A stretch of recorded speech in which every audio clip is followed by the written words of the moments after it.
السلام علیکم ورحمۃ اللہ وبرکاتہ۔ اسلام میں دہیز کا کوئی تصور ہی نہیں ہے۔ اگر کوئی باپ اپنی بیٹی کو دہیز دیتا ہے تو ٹھیک ہے، وہ اپنی بیٹی کے لیے دے رہا ہے، ہمیں کوئی اعتراض نہیں ہے، مگر یوں سمجھیں کہ کچھ نوجوان لڑکے یا ان کے والدین یہ خواہش ظاہر کرتے ہیں کہ بھائی ہمیں شادی میں بلٹ چاہیے، ہمیں شادی میں گاڑی چاہیے، ہمیں شادی میں سونا اور چاندی چاہیے۔ یہ سراسر غلط اور اسلام کے خلاف ہے۔ اگر آپ کے اندر ہمت ہے، طاقت ہے، قوت ہے تو شادی سے پہلے خود کماؤ اور بلٹ بھی لو، گاڑی بھی لو، سونا بھی لو، چاندی بھی لو، سب کچھ لو، زیورات لو۔ کیا ہم اپنے جو ہے اس لیے پل رہے ہیں، بڑھ رہے ہیں کہ شادی کے بعد میں ہم اپنے سسرال سے مانگ کر زندگی گزاریں گے؟ نہیں۔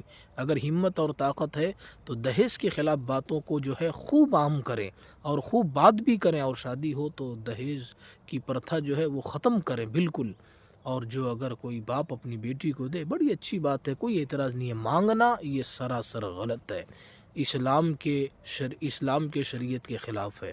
بات اچھی لگے تو لائک سبسکرائب ضرور کریں۔